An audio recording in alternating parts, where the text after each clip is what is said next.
সিলেটে বাইক ট্যুরে আসার পরে আমার যে জিনিসটা সবচেয়ে বেশি মনে হয়েছে যে এখানে দেখার কোনো শেষ নাই। কারণ এখানে স্পটের কোনো অভাব নাই, এখানে অনেক সুন্দর সুন্দর স্পট আছে, ঘুরতে অনেক সময় লেগে যাবে। সেটা আসলে অন্য কোনো যানবাহন বা অন্য কোনো যে এটা সম্ভব হয় না।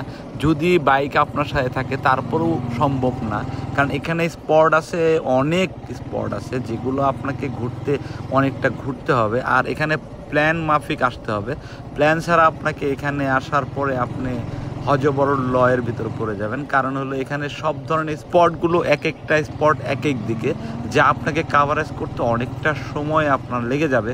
সেক্ষেত্রে আপনাকে আসলে প্ল্যান করে আসলে আর বাইক নিয়ে আসলে মোটামুটিভাবে সব স্পট টাচ করতে পারবেন, বাট দেখার সৌভাগ্য সবগুলো হবে না। কারণ আমরা কেউ বা 10 থেকে 15 দিনের জন্য সিলেট যাই না, আমরা সর্বোচ্চ গেলে 1 থেকে 2 দিন বা 3 দিন।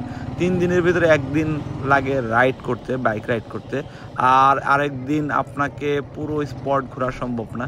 এদিকে ভোলাগঞ্জের সাদা পাথর, নিরাদ্রি লেক, বারেক টিলা, আগুন পাহাড়, তারপরে হলো শহরের ভিতর আছে শাহজামাল এবং শাহপরান মাজার, আফলং, তমা বর্ডার, চা বাগান, ঝর্ণা, আরও অনেক স্পট আছে, সুরমা নদী আছে। সেগুলো আসলে ঘুরতে গেলে আপনাকে অনেক সময় নিয়ে এখানে আসতে হবে।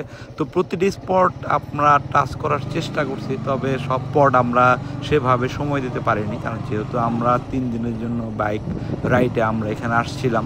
তো বাইক রাইড করতে আমার খুবই ভালো লাগতেছে। চা বাগানের ভিতর দিয়ে আমরা বাইক রাইড করতেছি।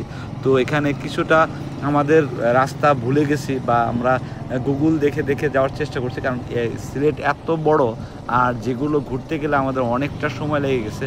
আর এখানে অসাধারণ সুন্দর, কারণ হলো এখানে চা বাগানগুলো অসাধারণ সুন্দর।